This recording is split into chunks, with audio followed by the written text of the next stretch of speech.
그러면 이제 하나님을 알되 진짜로 제대로 알아야 될 텐데, 하나님은 지난 시간에 제가 복 주시는 유일한 분이라 했어요.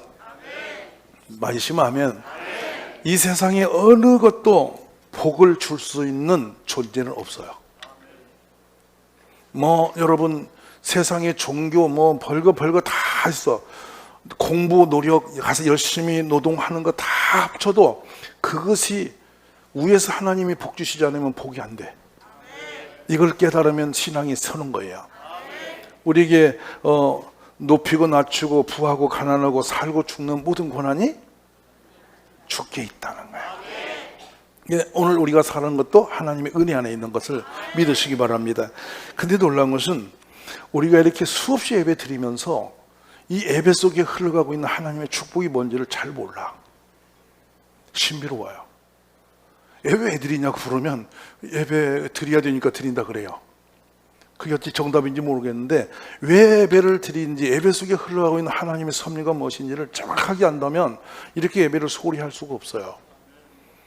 여러분, 만복의 근원이 된 하나님께서 내가 그곳에 복을 주리라 라고 결정하여 그곳에 있는 너에게 이렇게 하면 내가 복을 줄게라고 딱 세팅값을 내린 것이 예배예요.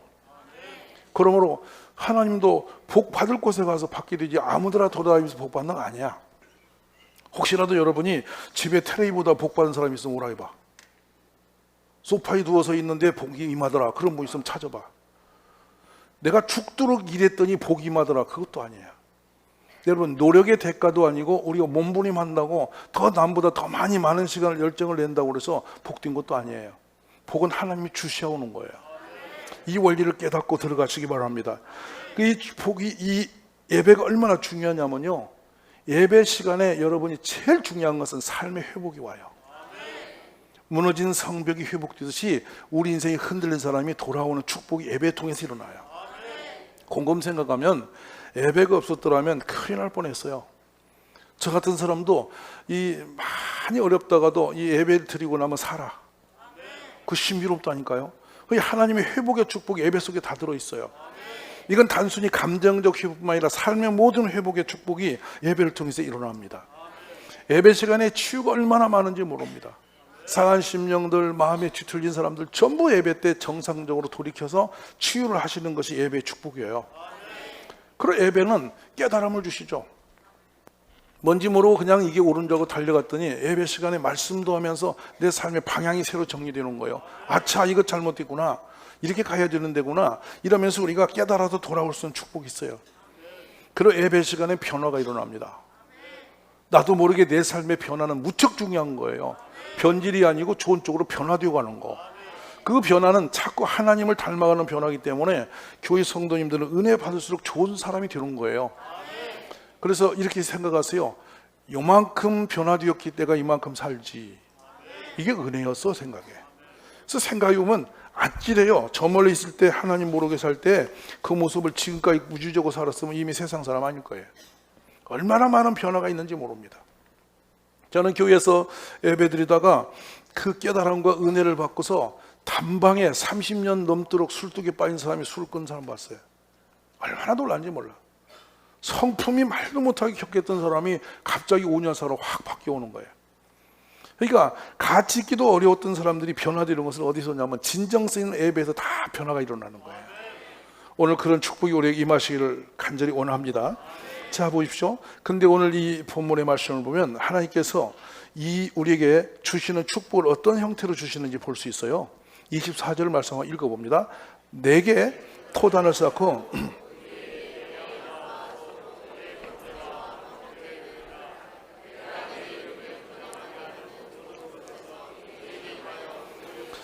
그랬죠?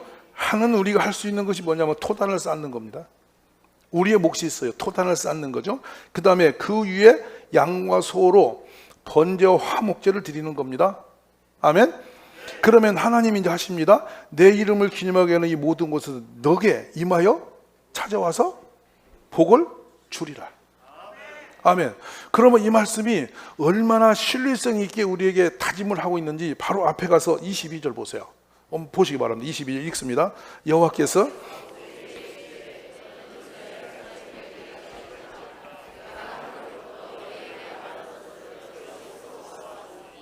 그렇습니다.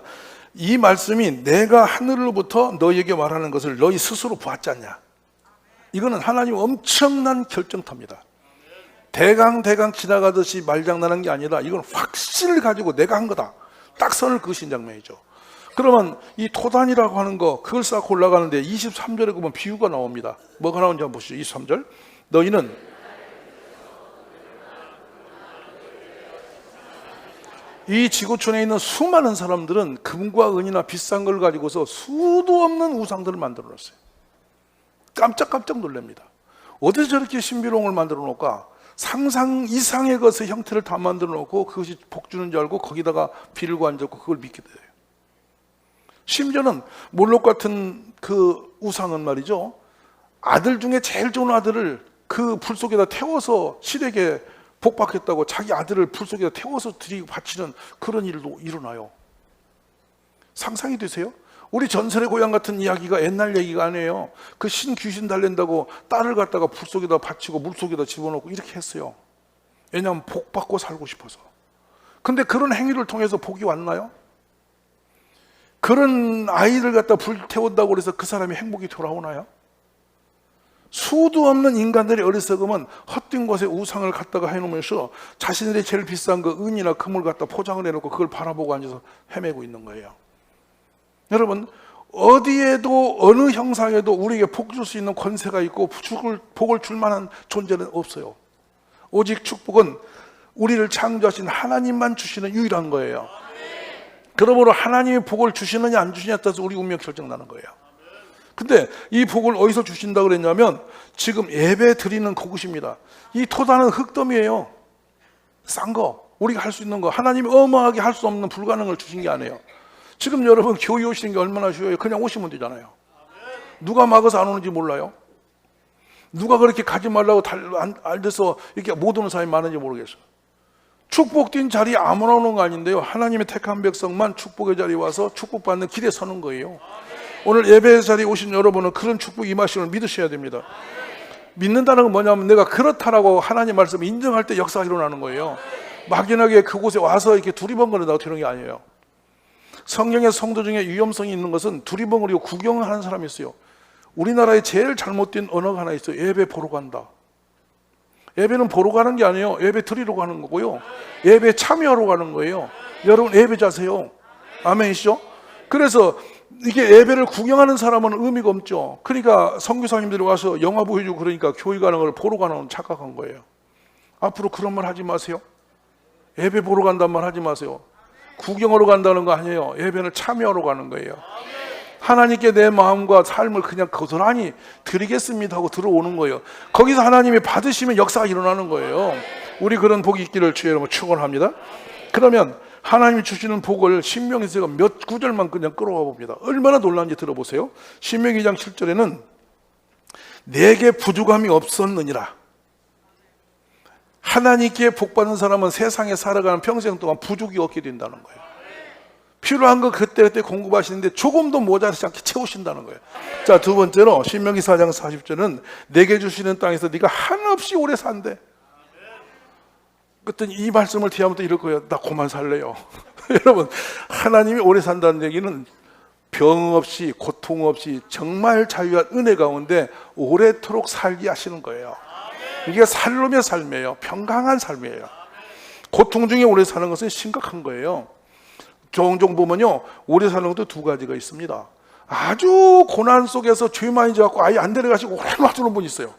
죄를 지껏 잊고 고통 속에서 아주 그냥 죄 속에 묻혀서 영원히 그냥 무너지도록 고통당하다가 가시는 분이 있어요. 잘 들으셔야 돼. 그렇게 오래 사는 게 다 좋은 건 아니야. 은혜 안에 오래 살아야지. 근데 그 복을 주시겠다는 약속하고요, 또 너희가 차지한 땅에서 너희 날이 길다. 얼마나 감사하시냐면 여호와께서 나의 하나님 여호와께서 너에게 명령하신 모든 도를 행하라. 그리하면 너희가 살 것이다 라는, 여러분, 살 것이라는 것이 그냥 밥 먹고 사는 거 얘기하는 거 아니에요. 이게 굉장히 중요한 언어예요. 생명 있는 삶이에요. 축복 있는 삶이라고요. 우리 그렇게 살아가는데 그 삶도 길다는 거예요. 더 놀라운 건 7장 13절의 신명기에서는 너를 사랑하시고 복을 주사 너를 번성하게 하시되 내게 주리라고 내 조상들의 맹세한 땅에서 내 소수의 은혜를 베푸시며 내 토지서산 곡식과 포도주와 기름을 풍성하게 하시고 너의 소와 양을 번식하게 하시리니 너가 복을 받음이 만민보다 훨씬 더하여 너희 중에 남녀와 너희의 짐승의 암수에 생육하지 못함이 없을 것이다. 또 신명기 12장 7절에는 너희의 손으로 수고한 모든 일에 복 주심을 말미암아 너희 하나님의 가족이 즐거워할 거다. 할렐루야. 이 하나님이 주신 복은요, 차고 넘치고 부족이 없고 오래 누리고 더 재밌는 것은 즐거워, 기뻐 산다는 거예요. 그러니까 이 하나님을 제대로 만나면 감옥에 들어가도 즐거워, 매를 맞이도 즐거워. 여러분 억지로 즐거운 거 아니야. 그냥 내면 속에서 하나님이 계시기 때문에 즐거워진 것이지, 억지로 여러분 교회에서 웃어보세요. 인사하세요. 제일 미안해. 속이 지금 불이 났는데 무슨 얼굴은 웃는 척하니 이중인격으로 그 굉장히 힘든 거야. 그러니까 진정성 있는 기쁨이 주님으로부터 오시는 거예요. 그 축복이 있음을 믿으셔야 됩니다. 그런 놀라운 것은 너의 손으로 수고한 모든 일에 복 주심으로 말미암아 너희와 너희 가족이 즐거워한다. 할렐루야. 이런 복이 주님이 예비하시고 주리라고 결심하시고 계신 복이에요. 신명기 15장 6절에는요, 너희가 여러 나라에 구워줄지라도 너는 꾸지 아니하겠고 내가 여러 나라를 통치할지라도 너는 통치를 당하지 아니하리라. 이렇게 놀라운 축복이 하나님 나라에 준비되어 있고 예비된 복이에요. 받으셔야 됩니다. 아멘. 근데 그 주시는 그 받음의 날이 안식일이었고요, 주시는 곳이 예배 곳이에요. 지금 우리가 동물 갖고 와서 흑담 쌓을 거 없죠. 예수님이 대신 다 값 치르셨으니까 주의 이름으로 예배당에 나와서 예배 드리면 그 축복이 임재하시는 거예요. 그런 은총이 여러분에게 임하시기를 주의 이름으로 축원합니다. 하나님의 다른 숭배 대상을 절대 주지 마라. 하나님만을 절대로 사랑하라. 축복의 뿌리는 여러분 어디 있냐면 항상 우리 주님과의 관계 속에서 있습니다. 사람도 사이가 나빠지면 자꾸 불편해지는 것은 서로가 거리가 끊기게 버립니다. 여러분 생각해 보십시오. 결혼하고 살아가면서 서로가 살아가고 좋을 때는요, 돈 계산을 안 해요. 맞아요, 안 맞아요? 돈 계산 안 해요. 그 돈 계산하면 그거 이미 깨진 거예요. 근데 이혼할 때 돈 계산합니다. 무슨 말 알아 몰라. 이혼해 가면 자기들이 계산을 못해서 판사한테 물으러 가는 거야. 그럼 판사가 A, B 놓고 고생해서 월급을 해서 너는 이만큼 갖고 이만큼 갖고 그러면 그걸로 가는 거야. 그러니까 결국에는 이혼 도장은요, 안 살겠다는 것이 아니라 돈 계산하러 가는 곳이라고. 맞아 안 맞아? 안 해봤으니까 모르는 모양이지. 그렇게 되는 거야 법정이라는. 그러니까 결국엔 뭡니까? 하나님과 강을 깨지면 계산 들어갑니다. 우리가 하나님과 무너진 사람은 항상 계산 갖고 나가요. 요만큼은 이렇게 하려는가 저럴란가 이러고 다니면서 교회 다녀요. 평생 다녀보세요. 되는 일이나. 계산되고 하나님과 거래하는 사람은 절대로 복될 일이 일어나지 않습니다. 사랑의 관계여야 돼요. 사랑이 얼마나 좋은지 아세요? 들에 핀 꽃만 봐도 그 사람 생각나요. 아멘. 저 바다만 쳐다봐도 아이고 같이 왔을 건데 이 생각 나는 거야. 맞아 안 맞아? 좋은 집만 봐도 아이고 그 사람하고 저가 살고 싶어. 아니 대답이 없어. 좋아하고 사랑하는 사람은 무엇이든지 같이 하고 싶고 그게 더 좋은 거 주고 싶은 마음이 오는 거 아니에요. 이게 하나님과 우리 관계란 말이에요. 주님이 제일 기뻐하시는 게 언제인 줄 아세요? 예배당에 와서 마음껏 주님을 찬양하면서 말씀을 기쁨으로 받는 사람이에요.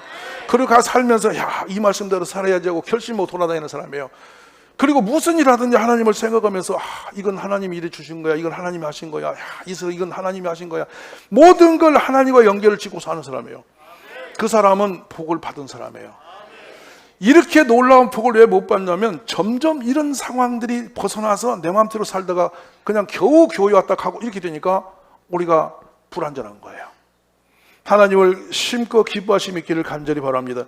그래서 생각해 봤어요. 무엇을 보든지 어디를 가든지 누구를 만나든지 어디 무슨 일이 일어나든지 간에 항상 그곳에서 하나님을 생각하는 거예요. 야, 하나님께 이렇게 하면 좋겠다. 야, 이러면 하나님 기뻐하시겠다. 이런 마음이 계속 일어나는 것이 축복의 사람들이죠. 아멘이십니까? 그러니까 여러분이 세상을 살아가면서 하나님께 복 받으려면 자연스럽게 그런 마음이 우리에게 우러나요. 여러분 사랑은 어거지로 못해요. 이 세상에 다 모든 것을 어거지로 시킬 수도 있는 거 있어요. 근데요 사랑은 절대 어거지가 안 됩니다. 마음에서 우러나야 사랑이 되죠. 만약에 마음이 없는 사람하고 살고 폭력적에 매여서 산다면 사는 게 아니고 그건 노예지. 혹시 남편이 무서워서 억지로 사는 분 계세요? 그런 분 있으면 손 들고 나오세요. 굉장히 불안한 사람이에요. 위험한 사람이고. 이건 뭐냐면 좋으니까 사는 거예요. 같이 사니까 행복해서 사는 거고 서로가 사랑스러워 사는 것이지 원수로 사는 건 아니거든요. 무슨 말 아시겠죠? 오늘 그런 축복이 우리에게 임하시기를 간절히 원합니다. 그럼 보십시오. 그 하나님과 가장 사랑의 관계에서 입맞춤이라는 것이 들어옵니다. 그것이 워십입니다. 워십. 스킨십이 있고 워십이 있죠. 워십이 뭐냐면 예배라고 말하는데 이것은 원리적으로 보면 입맞춤이거든요. 예배는 하나님과 입맞춤 관계 상태입니다. 그만큼 하나님 가까이 오셔서 기뻐하시고 우리를 사랑하시는 광경이 예배예요. 아멘이세요? 근데 사랑의 문 앞에서 졸아. A와 B가 지금 막 연애를 해. 너무 좋아. 그래서 막 A가 막 떠들고 얘기해. 나 사랑한다. 근데 졸아. 그래서 이게 교여가지고 하나님을 웃기는 사람이 참 많아. 하나님이 사랑한다고 막 복 주려면 졸고 있어. 막 졸아. 하나님 너 얼마나 이게 심각한 거야. 여러분 한번 집에 가서 시아버지가 얘기했는데 졸아보세요. 아버님 막 이러고 있어. 그럼 아버지 뭐라고 해? 이거 기가 막힌 지금 현상이 교회에 많은 거야. 혹시 조는 뭐 있으면 좀 깨세요. 하나님이 절대로 복 주실 수가 없어요. 그런 사람은 그냥 말씀을 기뻐 받는 거죠. 사랑하는 사람은 이야기가 내용도 없어도 밤새 재밌어. 안 해본 분은 아멘 말고 경험한 사람은 아멘 하세요. 왜냐하면 좋아하는 사람은 말거리도 아니고 뉴스거리도 아니고 사건도 없어. 근데 그냥 말하는데 계속 말이 오고 가고 해. 그리고 집에 오다가 또 전화로 말을 해. 자려다 또 말을 해. 그러면 결혼을 하는 거야. 맞아 안 맞아? 주님하고도 그런 관계죠. 뭐 설교가 좋다고를 떠나고 뭐 설교가 뭐 내용이 좋고를 떠나서 예배당에 앉아 있는 게 재밌고 막 이 찬송이 재밌고 막 말씀 듣는 게 재밌고 막 그러면 그 사람 지금 살아나는 거야. 그 사람 좋은 일이 일어나는 거야. 근데 목사는 다른 거 안 봐. 예배 드릴 때 말씀 듣는 눈동자 보면 저 사람 복 받을지 무너질지 알아. 틀림없어. 그러니까 말씀은 어디로 듣냐면 귀로 듣는 게 아니라 눈으로 듣는 거예요. 말도 눈으로 하는 거예요. 옆에 분 눈 좀 봐세요. 지금 눈이 어떤 상태인가. 그 보통 모양이 아니고 여러분 차마 못 보겠어요? 여러분 사랑하는 사람은 눈으로 달라. 말씀 아멘. 우리 그런 복됨이 있기를 간절히 원해요. 그래서 주님이 흙더미에 짐승을 태워 올리는 게 무슨 재미난 일이겠어요? 여러분 짐승 태우면 노린내 납니다. 그것도 적당히 익을 때 고소하지 확 태워버려봐. 완전히 태워서 잿더미도록 태우는 건데 주님이 그걸 흠명하신다네. 받으신다는 거예요. 왜냐하면 마음이기 때문에. 우리가 가난한 사람은 비둘기 새끼를 갖고 와도 돼. 좀 여유가 있으면 양 갖고 와. 아예 더 좀 힘 있는 사람은 소를 잡아다 바쳐. 그게 하나님은 분량대로 그 사람의 사랑의 분량대로 형편대로 받으신 하나님. 아멘이십니까? 이 드려짐으로 하나님 우리에게 향해서 복을 내리시는 걸 믿으시면 아멘. 자, 그래서 제가 이 구약의 복을 받은 사람 뽑으라면 쭉 흘러가다 아브라함에 딱 시작이 됩니다. 아브라함은 결코 여러분 해피한 사람은 아니었습니다. 안전지대에 살던 사람을 갑자기 하나님이 너는 본토 친척 아비집을 떠나 가라 하고 쫓아내버립니다. 내 말 좀 들어봐라 한다면 기억도 안 날 만큼 아픈 그 그림들이 너무도 많으실 줄 믿습니다. 인간적인 애환들과 삶의 역사가 얼마나 고단했습니까? 버티고 살아오기 위해서 여러분 얼마나 많이 몸부림에 달려왔습니까? 내 달려온 길을 누가 알겠는가마는 하나님은 아신단 말입니다. 아브라함이 그 슬프고 어려운 길을 건너나올 때 주님 앞에 탄을 쌓고 엎드릴 때 하나님이 다 산을 열어서 그에게 무한한 복을 내리시면서 제단에서 엎드린 그에게 무한한 축복을 내신 하나님을 만나시기 바랍니다. 나중에 그렇게 말씀합니다. 그가 네게보에서 길을 떠나 베델을 이르러서 베델과 아이 사이에서 전에 장막 쳤던 그곳에 이르러서 그가 처음으로 제단을 쌓은 그곳에 엎드려서 거기서 여호와 이름을 다시 불렀더라. 아멘. 오늘 또 여러분이 이곳에서 하나님 만남이 있기를 주의 이름으로 축원합니다. 그런데 아브라함이 그곳에 건너 나와서 또 하나의 슬픔을 만납니다. 조카 노세 사건입니다. 일찍이 아버지 잃어버린 조카, 길을 떠나면서 하나님은 본토친척 아버지 집을 떠나 내가 지시할 그 땅으로 가라 했는데 이 조카만큼은 아브라함이 놓을 수가 없었던 거예요. 조카 롯을 데리고 나갔습니다. 근데 이 조카 롯이 아브라함이 복받는 곳에 서서 복을 받은 사람이에요. 따라 나서 따라 복을 받는 사람이에요. 말씀만 하면 하세요. 근데 점점 이 집이 부유해짐으로 다툼이 나와. 싸움이 되는 거야. 그래서 결국에 조카와 그 아브라함의 그 종들끼리 다툼이 일어나고 양떼끼리 다툼을 일으켜서 서로가 집안이 분란이 나니까 아브라함이 그때 결정을 해야 되는데 본인이 이러자 저러자 할 수 있는 권한을 가는데 그러지 않습니다. 네가 우하면 저하고 네가 자면 내가 우하리라. 네 필요한 걸 보라. 근데 여러분 성경이 뭐라고 기록하고 있는지 이에 롯이 눈을 들어 요단 지역을 바라보더라. 소알까지 온 땅에 물이 넉넉하니 여호와께서 소돔 고모라를 멸하시기 전이었으므로 여호와의 동상 같고 애굽 땅과 같았다. 그러므로 롯이 요단 온 지역을 택하고 동으로 옮기니 그들이 서로 떠났다 헤어졌다. 압이 없어 그거 거두어 들고 왔더니 잘 살고 되니까 삼촌 감사해요가 아니라 자기 것 차지한다고 삼촌을 밀어버린 겁니다. 근데 여러분 중요한 거 여기서 보게 됩니다. 영적입니다. 눈으로 보이는 것, 탐욕을 갖고 들어가는 것 결코 선하지 않습니다. 여기서 아브라함이 두 말 없이 떠나버리죠. 그냥 맡겨놓고 그래 됐다 하고 그냥 나서거든요. 근데 신비한 거 있어요. 만약 이 땅에 세상에 욕망을 품고 있는 아브라함이었어요. 그거 못 내놓습니다. 무슨 소리냐 이놈 봐라 이러면서 아마 롯 것도 다 뺏을 수도 있어요. 아브라함 고난이 있어요. 근데 아무 말 없이 떠나죠. 우리의 가는 것을 잘 보셔야 됩니다. 천국의 소망을 품은 사람은 땅의 것에 매이지 않아요. 그냥 놔버리는 겁니다. 그래 그건 하나님의 뜻이다. 네가 필요하면 갖거라. 그러고 떠나 나오는데요 참 가슴이 울컥한 장면이 나오죠. 하나님이 그를 찾아오세요. 주님 만나는 타이밍이 기가 막힌 거예요. 이런 절묘한 하나님의 만남은 어디서 오는지를 잘 보셔야 됩니다. 세상 거 다 내려놓고 허탄한 마음으로 빈손 들고 주님을 찾아왔을 때 거기서 주님이 그를 만나시면서 뭐라 하는지 아세요? 동서남북을 바라봐라. 저 모든 것을 내가 너에게 주리라. 아무것도 없는 땅이었습니다. 근데 그 땅은 축복의 땅이 되고 인간의 욕망으로 붙들었던 롯의 땅은 저주의 땅으로 바꿔집니다. 그래서 그 많은 거 품고 롯은 불구덩이에서 온 마을이 다 불타서 죽고 결국에 뛰어나서 또 하나의 슬픔의 모압과 암몬의 자손을 내는 비극의 길을 걸어버리는 것입니다. 근데 하나님만을 향해서 걸었던 아브라함은 무한한 축복의 주인공이 되어서 믿음의 조상이 되어지신 것입니다. 아멘이십니까? 여러분 무엇을 보고 가기를 원하십니까? 창세기 13장 18절에 그 장면을 이렇게 기억합니다. 아브라함이 장막을 옮기더니 헤브론에 있는 마므레 상수리 숲으로 이르러서 거기서 살아가며 여호와를 위하여 제단을 쌓더라. 할렐루야. 이게 하나님의 은혜입니다. 우리는 슬픔을 갖고도 단에 올라오는 것이고요, 아파도 올라오는 것이고요, 괴로워도 올라오는 것이고요, 손해를 나도 올라오는 것입니다. 어느 누가 말해도 내 인생이 아무리 고단해도 주 앞에 나와서 예배 드리는 겁니다. 그 예배 드릴 때 슬퍼도 괴로워도 아파도 상해도 앞이 보이지 않아도 하나님을 향하여 손을 들고 예배 드릴 때 하나님은 그곳에 복을 내리시는 것입니다. 여러분 예배를 통해서 회복되기를 원합니다. 저주가 떠나갈 줄 믿습니다. 하나님의 은혜가 임하는 자리 되기를 원합니다.